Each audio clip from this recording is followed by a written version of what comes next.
I've been struck so far how little things have changed. Since the 80s, we're still talking about the same things. We're beginning with Ron's paper and insight. I'll give Ron credit for a theoretical insight. He said lawyers only get credit for intuitions, but the theoretical insight about encouraging managerial investment early on.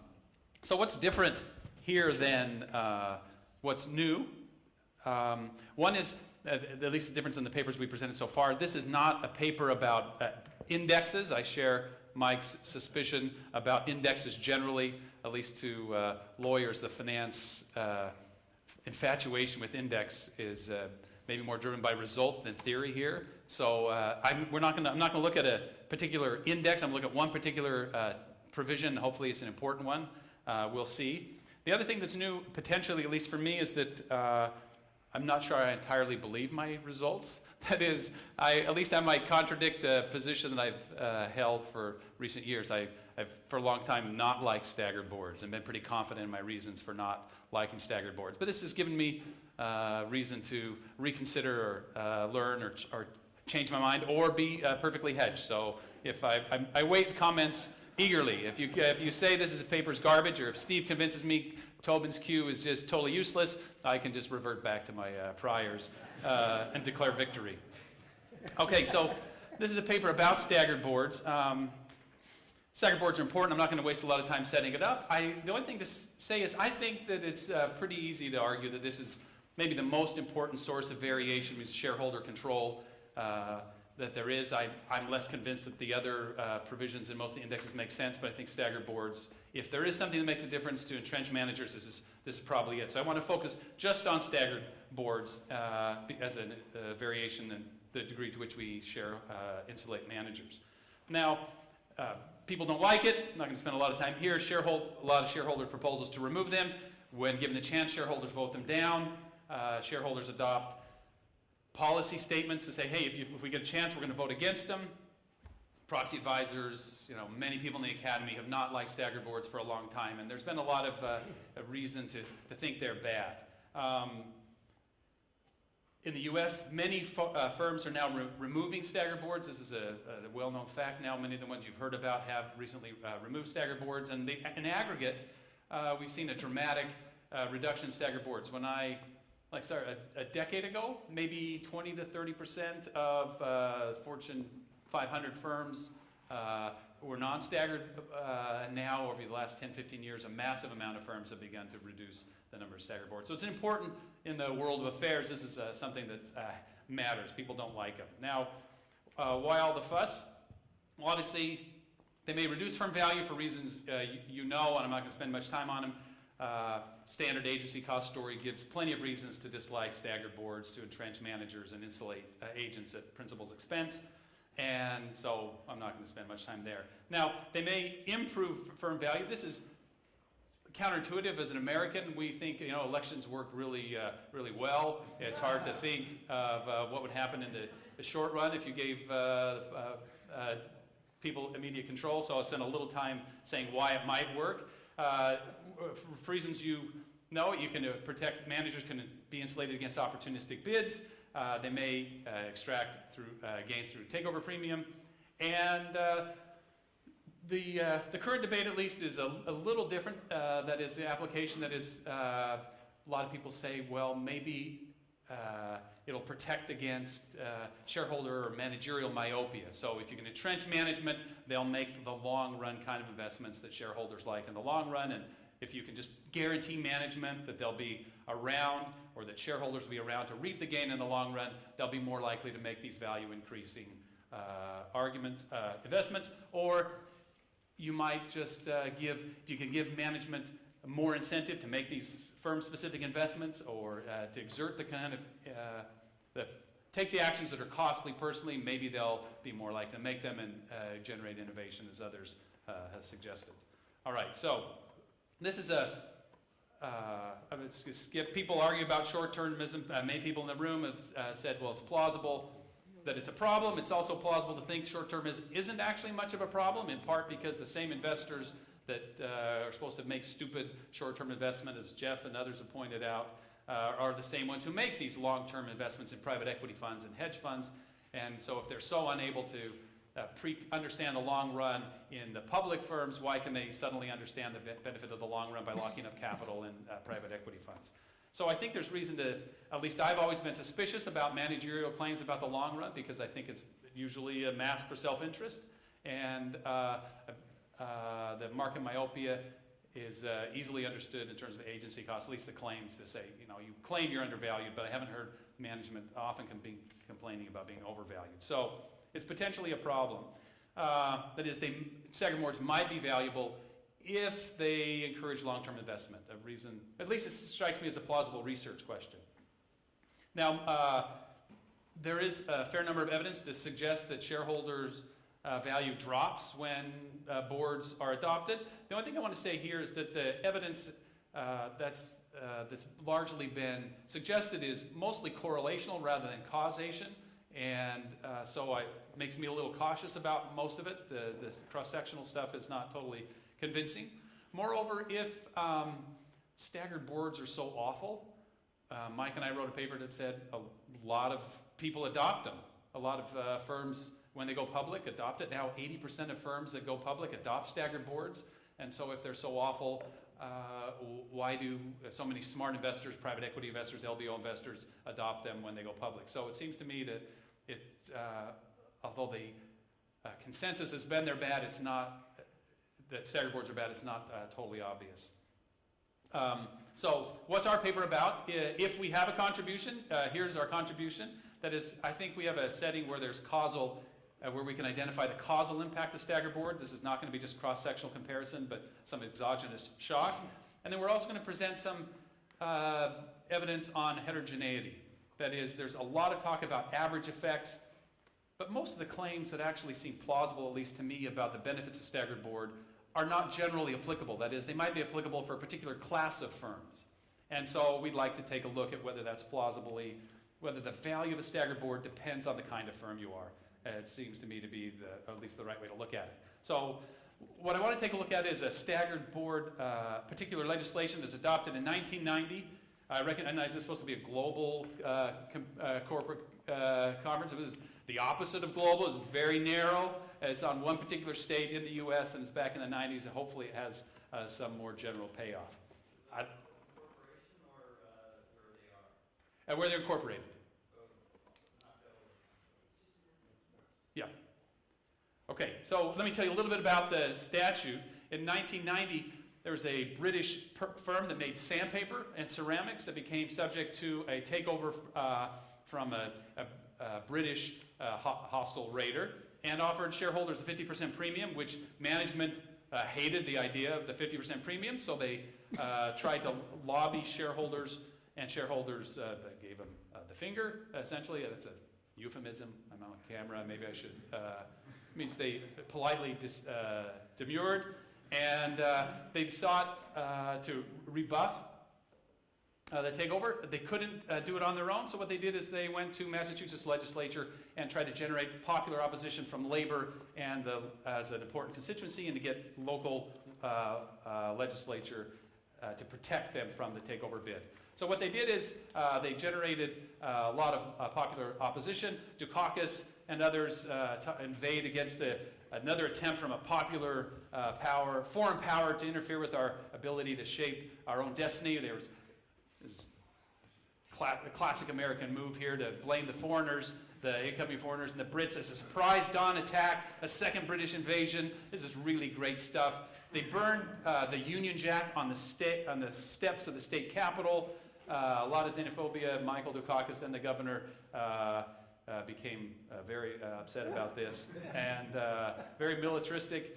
So supported largely by the law firm of Wachtell Lipton, which flew what the New York Times reported is a small handful of legislators at literally a midnight session in Massachusetts. They imposed on all firms incorporated in Massachusetts what the shareholders were unwilling to give them. That is, they imposed a staggered board on all firms incorporated in Massachusetts, both Norton Industries and everybody else. And this was super emotional for Dukakis and others. The CEO of Norton was moved to tears at now our companies were safe from these foreign acquirers, and the good American companies could be safe at their own shores. My favorite part of the story is that 2 weeks after weeping publicly at the protection offered now by the legislature, Norton CEO sold out to the French, who apparently posed less of a threat to our precious bodily national resources. So the one thing about this that I should say is that imposed it, but it gave management the option to opt out. That is, they entrenched management, but they said you could opt out, but it wasn't a real opt out. They could opt back. And once you opt out, you could opt back in anytime you wanted. That is, if a bid materialized, you could flip a switch and get your staggered board back again, which actually happened to some firms in our sample. So this is great for us who are interested in data or empirical effects. And here we have an exogenous staggered board imposed on all firms. And the question here is, so what happens? Well, I have another paper that said in the short run it looked like the stock prices of affected firms dropped. But the question is, what happens in the long run?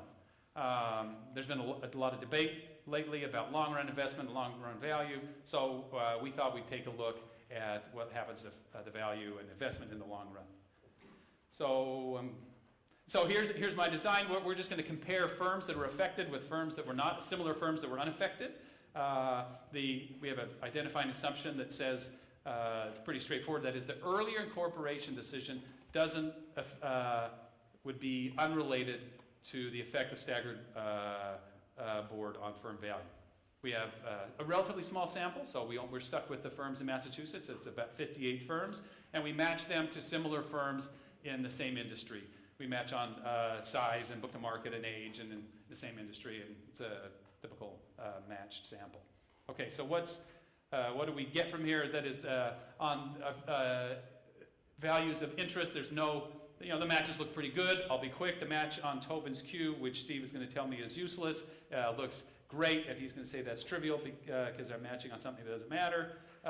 The one thing to mention is that these are not going to be the firms that others have been talking about staggered boards. That is, this is not large firms, mature firms in the sell dog food in mature industry. These tend to be small firms, valuable firms, young firms, and firms with a high degree of information asymmetry. So these are Massachusetts high-tech kind of firms, which also is, I think, interesting for heterogeneity because these are the firms for which I find at least the long-run, short-run, myopia, hyperopia story more plausible. So let me tell you quickly what we find. That is, if you compare on Tobin's Q, before the legislation, the affected firms look identical to the match firms. After the legislation, these separate, and it looks like the firms that have a staggered board imposed on them by law become more valuable. And that, to me, at least, is surprising. That is, it's not the sort of standard agency kind of story. That is, I expect shareholders or firms optimizing. At least suggests there's something here worth looking at that a mandatory rule might improve it improves Tobin's Q. Whether that improves firm value is something we can talk about. Okay, so just really quickly, that's just the simple chart. If I want to tell you about whether this is statistically significant, I'll show you the regressions. And it looks like, it looks like a statistically significant difference on Tobin's Q, either logged or raw. It looks like it's about 16% difference over the next over a 20-year time period, roughly. Well, the interesting thing here is heterogeneity. So let's look at firms where that might benefit, where the myopia story might be more plausible. And that's the story about sort of innovating firms or firms facing Wall Street pressure. They're covered by analysts. And the story, which I never found particularly plausible, is that Wall Street analysts are pushing and pushing, and then the managers respond badly. So if we take a look at innovating or covered firms, it looks like actually the firms that are covered by Wall Street analysts have a bigger gain. That is, if we look at the innovating firms, that is, they're younger than the median and they have positive R&D expense, they see about a 20% gain in Tobin's Q over the time period, where firms that aren't innovating don't. What about innovating and covered by Wall Street analysts? You see a bigger increase. So firms that are followed by Wall Street and now are protected by them see an increase in Q if they are also innovating. Again, that sounds plausible to me. So that's the result. Now let's talk quickly about channels. How would Tobin's Q increase? How would that be? Well, we take a look at investment in CapEx and R&D, and we see that for firms that are innovating and covered, or R&D intensive and covered by Wall Street analysts, they increase their investment in CapEx and in R&D if they're R&D intensive and covered. So there's basic result, Tobin's Q changes. There's also a plausible mechanism, investments in R&D and CapEx also increase. The last point, the sort of the channel might be, do these investments pay off? And it looks like they do. More patents are awarded for firms where staggered boards are opposed than in their matched sample firms. Significantly more patents, and they look like they're potentially more valuable patents. Operating performance, no big difference in operating performance, contrary to what I would have thought of as the standard entrenchment view.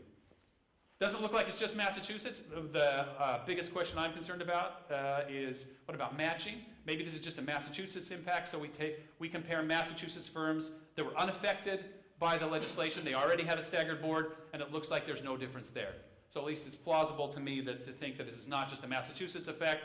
Have robustness. If you compare California firms, you think maybe it's a high-tech thing. It doesn't look like that if our results actually get stronger.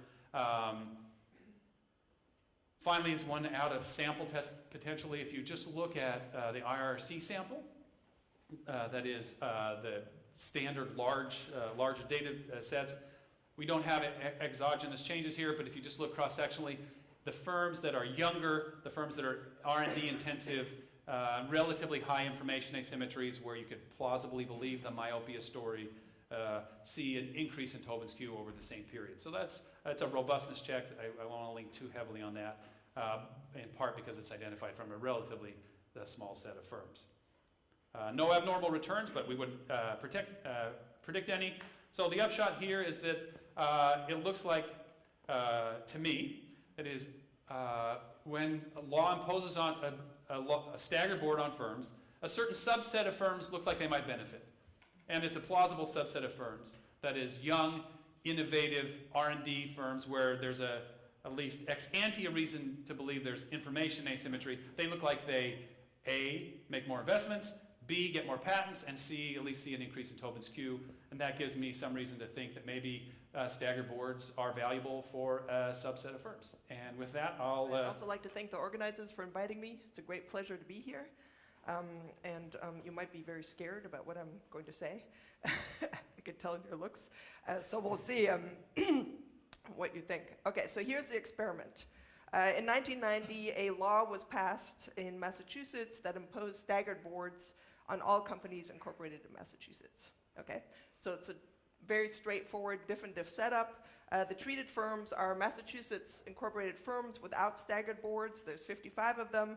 The control firms are matched non-Massachusetts firms without staggered boards. Okay, so it's staggered boards to staggered non-staggered boards to non-staggered boards, and some of these are shocked by having to actually implement staggered boards. The data is from 1984 to 2004, and the results are very simple. So Tobin's Q increases, R&D increases, patents increase, primarily for innovative firms. So that's where most of the results are.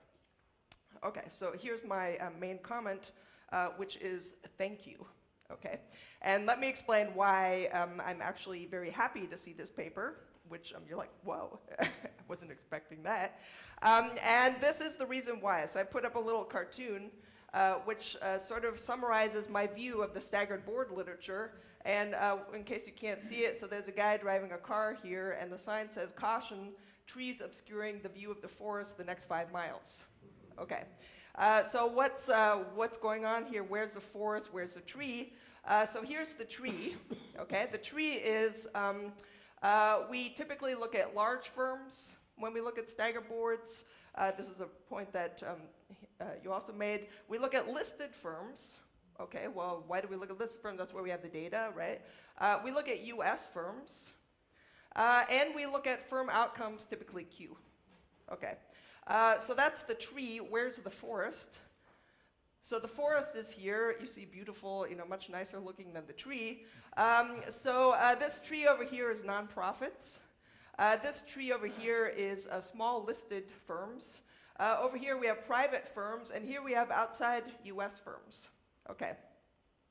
Now my favorite example of a nonprofit firm, so my first job out of my PhD was at the New York Fed, and I immediately started writing a paper about the governance of the Fed.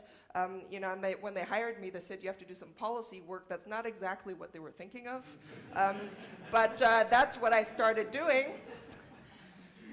And so my first, you know, favorite example of a nonprofit with staggered boards is Federal Reserve banks. So each Federal Reserve Bank has a board of directors. That's why I was writing a paper on it. And their boards are staggered. Okay, so if we all think that staggered boards are really bad, well, this should be pretty scary, right? Because the Fed, pretty important institution. And so what do you have? You have Class A directors, Class B directors, Class C directors, right? And they're staggered. They serve 3-year terms. And every director, so it's a staggered board system. Okay. What about another example of important nonprofits with staggered boards? Hospitals. Okay, now I'm not putting up any very systematic evidence here, but if you Google boards of hospitals, you'll see University of Michigan hospitals, and then it says medical staff members, 4 years staggered terms. Okay, Lake District Hospital, board of directors, elections are staggered. Meet the board, hospital board staggered, right? So on and on, right? So hospitals tend to have staggered boards.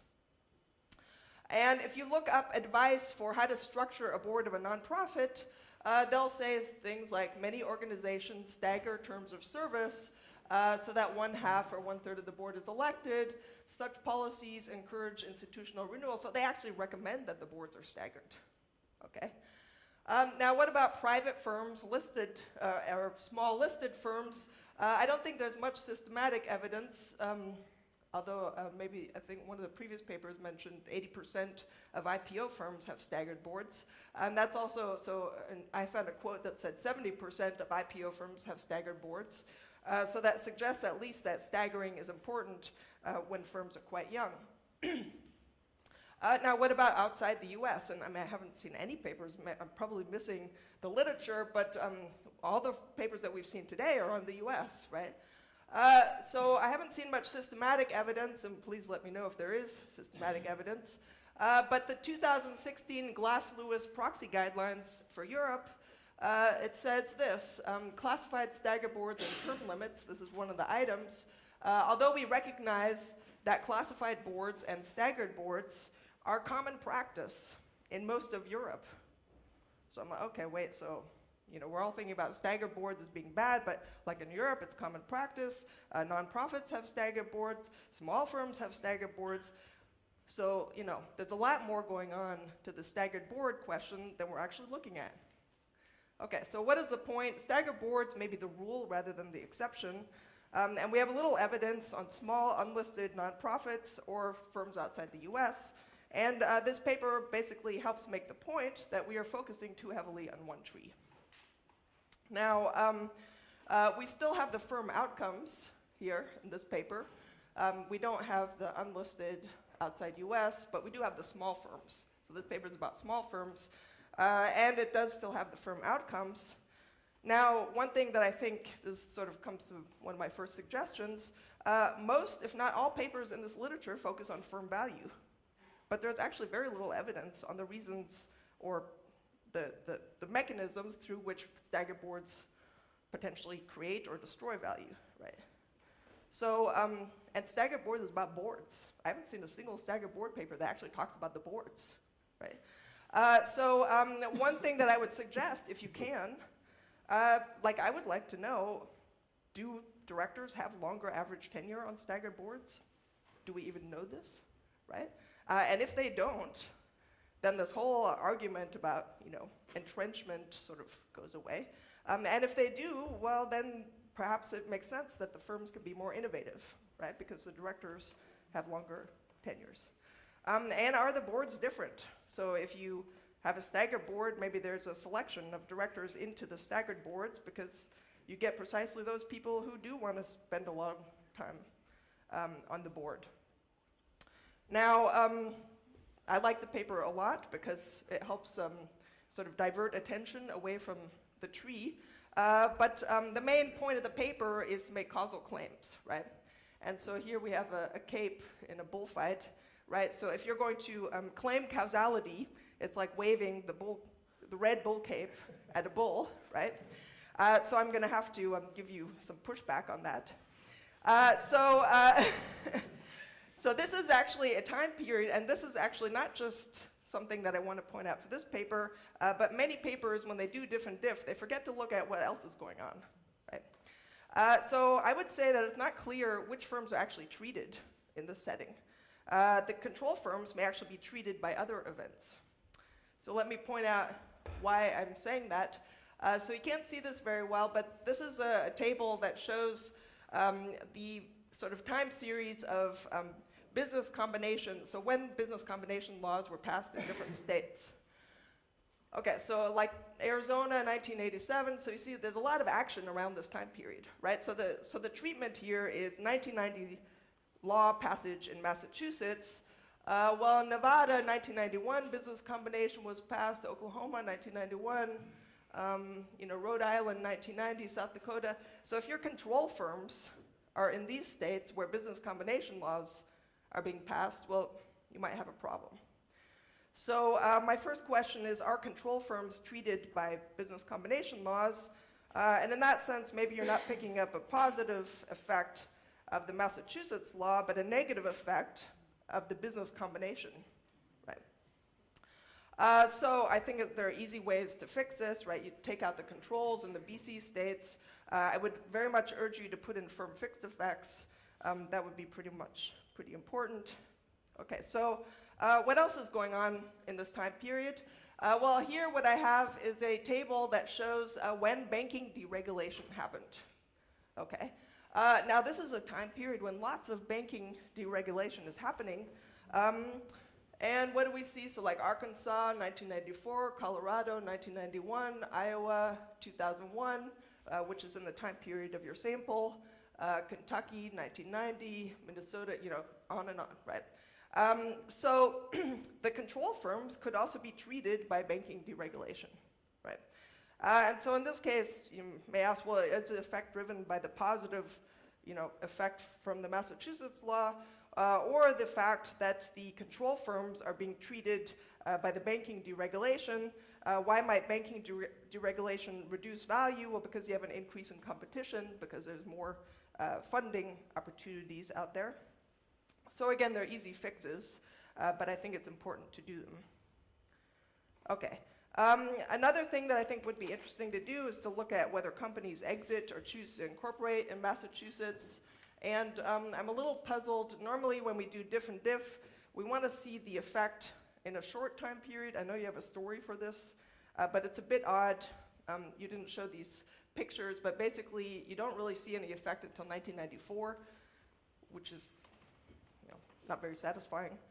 And perhaps you want to reconcile the paper a bit with your previous paper, where you also look, so Rob has a paper where he looks at the market reaction to precisely the same law, and he finds that the market reaction is negative, and so there's a bit of an inconsistency where, but I guess you have a short run, long run story, but I didn't see much of that reconciliation in the paper. Okay, so to conclude, I really actually hope that the results are robust. I mean, I would like to see one paper that says that staggered boards can increase value, because I think many firms have staggered boards, not necessarily large listed US firms. And there must be a reason, right? And so if we have at least one paper that shows positive effects, the paper can help move us further away from the value debate, which we're all focusing on. And in that case, we can start trying to understand the reasons why firms make the choices they do, rather than just looking at the outcomes. Okay. Okay, thank you. As before, let's start with a couple of questions, and then Bob can choose what he wants to answer. We don't mind.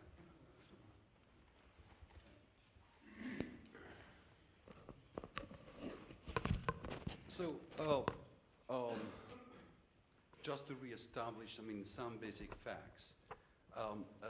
As you probably know, Martin Kremers and I, we have a paper on Staggered Boards with a 38 years of time series. And among the multiple things we do, we also have a test on Massachusetts.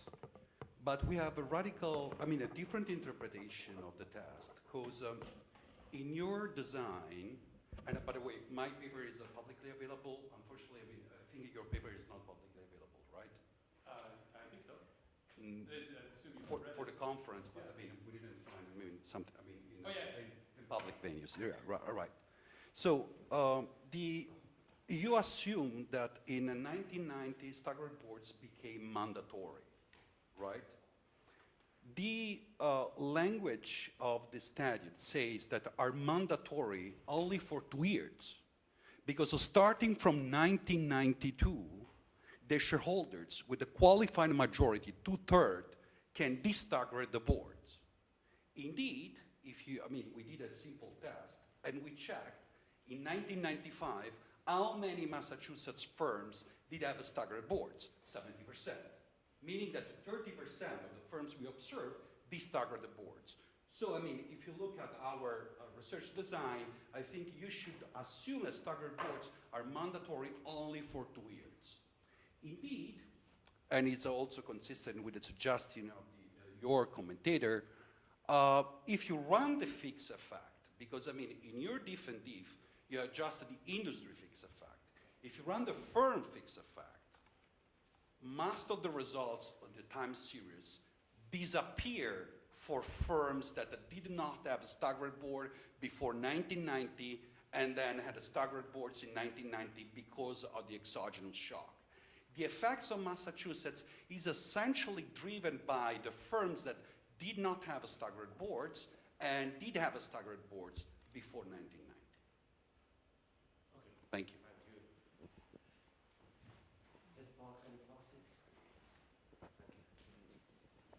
I just wanted more to follow up on a point made by René on the external validity of this debate we're having.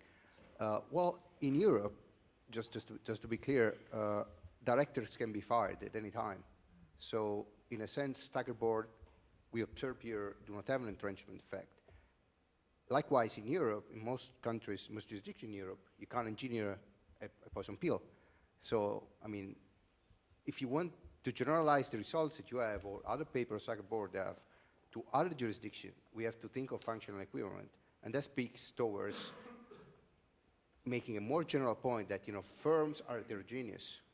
So what is good for some may not be good for some others, but also the way to protect a board from outside investors' interference vary with the jurisdiction. I would just wonder if you looked at ownership, because it seems like staggered boards should matter more for the big firms that René mentioned, because you have very little stock ownership. These innovative firms, which are younger, presumably have actually very high inside ownership, at which point the staggered board is irrelevant. So I'd like to know if your results are driven by companies for which the staggered board is irrelevant, you have to tell a different story. So short thing, look at ownership.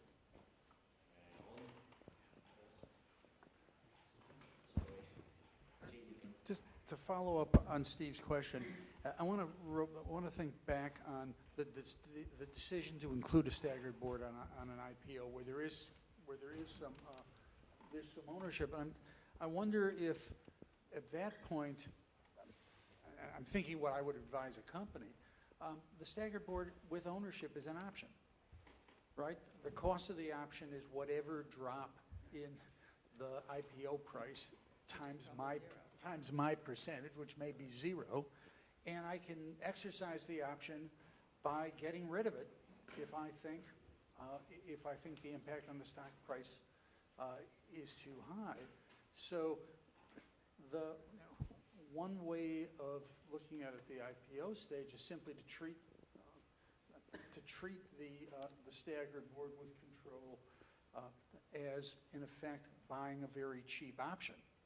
And if you're not selling, if you're not selling into the market, the fact that you may increase the price of the stock by getting rid of it at some other date, that's great. But extend the option and the value of the option goes up. And I haven't thought, until listening to you, I haven't thought much about it.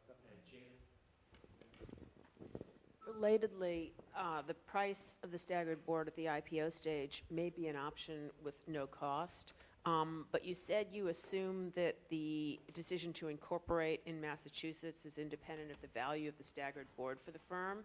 But incorporating in Massachusetts is kind of weird, especially for some of these new technology firms.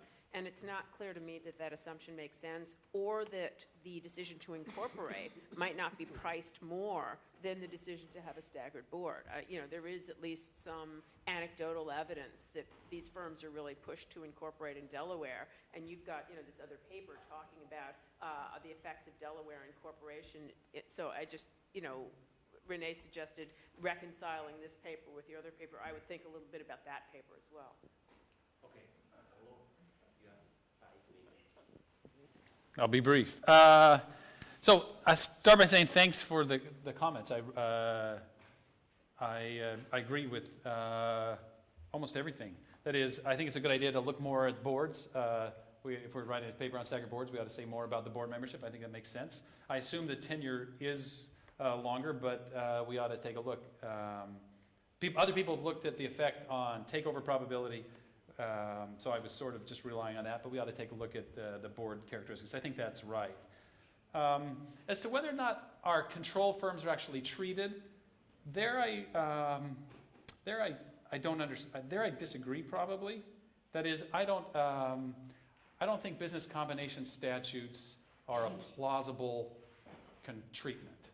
That is, I've yet to hear a story as to why business combination statutes would actually deter a takeover in any way that's comparable to a staggered board at all. That is, this gets back into a slightly different debate, but once you can solve a poison, everybody's got a poison pill. Once you can solve a poison pill, you can also solve the business combination statute. So at least so I don't understand the mechanism. That is, I agree it happens at the same time. And most of the finance literature writes about business combination, so I appreciate the suggestion. But since there's not a plausible mechanism there, I'm going to be less likely to suspect that that's a real problem. But there's no reason I can't take a look at it empirically as well. So I'll take that. A good suggestion to look at companies exiting. I totally agree with that. And the comment about the change in value there being a lag. That actually sounded, I thought that was a good thing. That is, if the story, if the causal mechanism here is sort of long-term value and over time, I'd be suspicious if it showed up in sort of operating results or some of the Q measures immediately. So that sounds like a plus rather than a minus to me, but it sounds like I should learn something else. You got some good points there. Let's see, ownership. Steve asked about ownership. I think that's a good point. We're in the middle of trying to collect information on that. Whether or not it's, I have a hunch that it's not going to drive it because we're dealing with firms. The average age is 7. We're looking at effects over 20 years. So I would think that even if there's a concentrated ownership at the time of the legislation, that should disperse over time, but it's still something that we ought to definitely look at. I totally agree.